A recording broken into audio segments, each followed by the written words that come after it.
Having trouble setting up your Canon TS7720? In this quick guide, I'll show you how to connect the printer and install the correct driver. First, remove all protective materials, connect the power cable, and turn on your Canon TS7720. Load a few sheets of paper into the tray. Next, open the wireless or Wi-Fi setup option on the printer's touchscreen. Select your home Wi-Fi network and enter the password carefully. On your computer, visit Canon's official support website and search for the TS7720.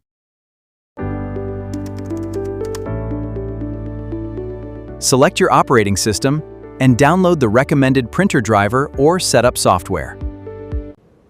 Open the downloaded installer and follow the on-screen instructions. When prompted to choose a connection method, select wireless or Wi-Fi if your printer is already connected to your network.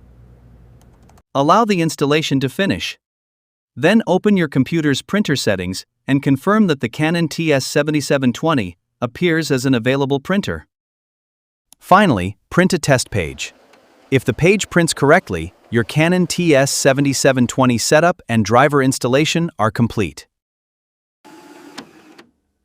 That's it. Your Canon TS7720 is ready to print. If you need any help, please call Help Desk 1-844-334-2929.